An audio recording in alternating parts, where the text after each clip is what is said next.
Hello everyone. Today in vector calculus we are going to study about vector integration. Before this we have already done vector differentiation. So as this name suggests, vector differentiation, we differentiated the vector functions as the properties of gradient, divergence and curl. In gradient, divergence and curl we deal with differential operator del. So since that differentiate the vector function, those topics are covered in categorized as vector differentiation. Similarly, since we are going to do vector integration, it means we are going to integrate the vector function. Any vector function, when we integrate, that comes as the considered as vector integration. Okay, so now this is categorized in three types of integrals: line integral, surface integral and volume integral. So line integral is one dimensional integral along the curve. Surface integral is two-dimensional integral, that is double differentiation. So before that you have already done in previous semesters what is the meaning of double integration. When we go along two axes in two direction, that is double integration, and volume integral, that is three direction. So we have already done triple integration. So triple integration, based on triple integration we would define volume integral. So let's start one by one. So let's start with line integral. So how line integration is defined?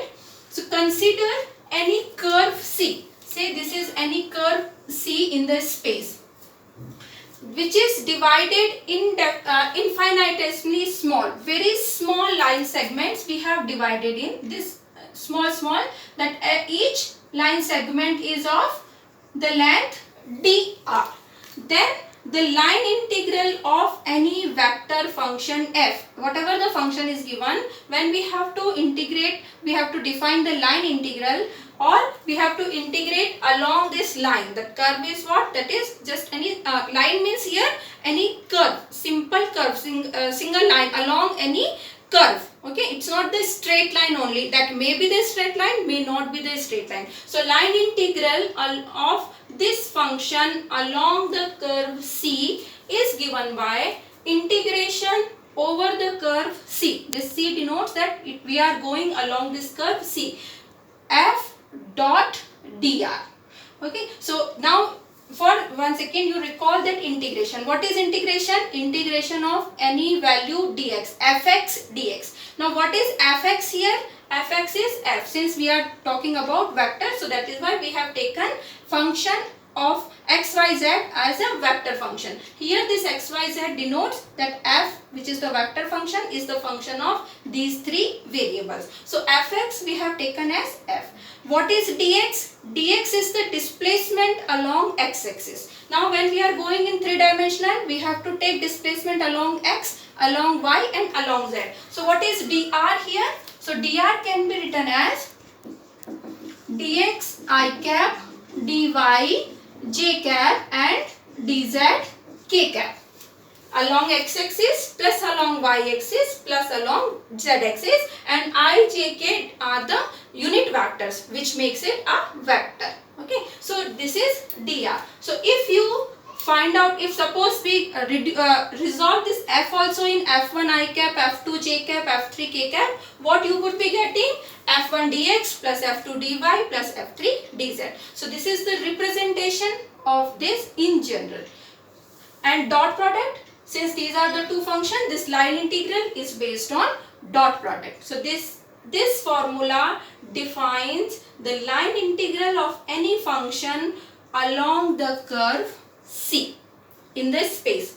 Now if this curve, whatever curve we have taken, if that is the closed curve, see here it is open curve, both the ends are not joined again, but if it is any closed curve, that may be anything of this shape, say this is C, then this symbol just changes to this closed circle represent that whatever curve C we have taken, that is closed curve, that is not open, right?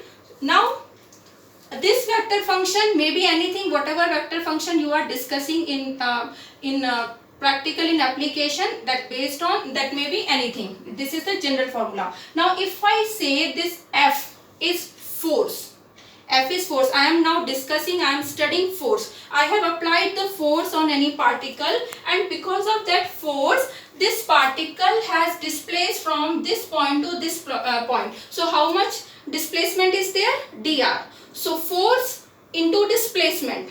What is this? Force into displacement is work done. So if this vector function is force acted upon the particle and which displace it for dr, then this line integral gives work done. Okay, so this is the general formula, but based on the physical quantities we are discussing about, that physical interpretation or the value changes. So if this is force and this is the displacement because of that force, then this gives the work done. So if we have to find the work done, again we have to use this formula only.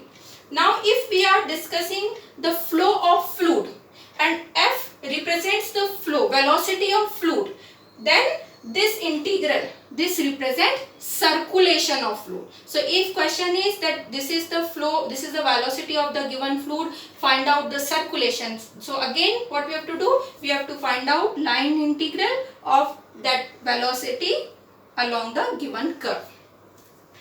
If this value becomes 0, suppose whatever curve is there, if this value, this integral becomes 0, then we say that this vector f is irrotational. Do you remember we have already defined irrotational vector function?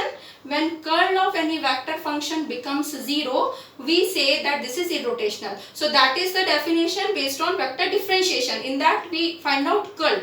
Based on integral, what is the definition of irrotational function? If this line integral becomes 0 on any given curve, then we say that this vector function is irrotational.